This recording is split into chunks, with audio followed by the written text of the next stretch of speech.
Geelong-based actress turned filmmaker Miranda Nation makes her feature directorial debut with Undertow, a psychological thriller that has photojournalist Claire, Laura Gordon, experience a stillbirth at the beginning of the film.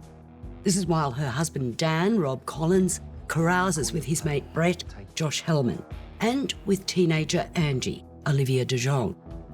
When sometime later she sees Dan disappearing into a motel room with Angie, she decides against confronting him. Instead, she follows Angie, who spots her and confronts her, believing naively that she's a talent scout. What do you want? When the two meet up for a photo shoot, Angie reveals she's pregnant. Dan assures Claire that it's Brett's. But Claire starts to fixate on Angie and her baby, taking her for ultrasounds, hovering.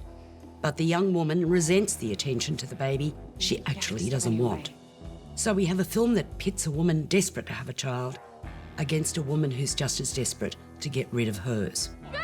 One of the terrific things about this film is Bonnie Elliott's cinematography. She's done wonders on what was presumably a fairly limited budget.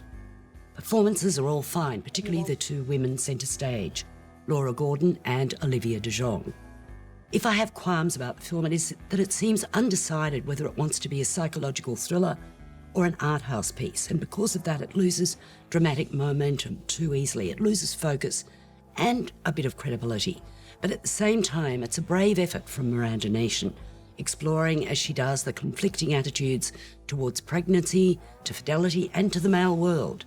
Yeah, extremely interesting, this film on so many levels, isn't it? It really seems to be an example of a sort of feminist essay, in a way, about what's increasingly known as the notion of the female gaze. I mean, a man could just not possibly have made this film. It's about women's bodies as seen by women in so many respects. I think Nation actually refers to the women's bodies as landscapes for trauma.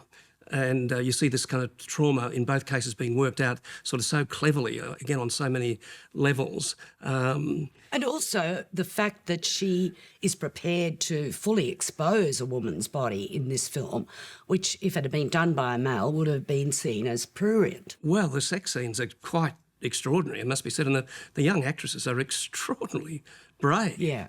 The way that they allow themselves to be photographed, and really is quite intimidating to watch. I mean, it's extraordinary, really, what they're put through by this director and so willingly submit to in the process of telling the story. And I agree with you about there's a slight kind of disparity between it being a kind of art film and being a thriller, because the dots are pretty quickly joined. I think as you watch it, you kind of know what's going to happen to the thriller side of it. But nonetheless, it's an extraordinary piece of filmmaking. I think this young director is a huge talent. I'm not sure what the market is for this film, but she's certainly going to go on and be a really an abiding presence in the local film industry, maybe the international film industry. I would give this 4 stars, really, for what it has achieved. I agree with you. I'll give it 4 as well. I was really absolutely affected by it, and just astonished at the skill of this young filmmaker. Good on her.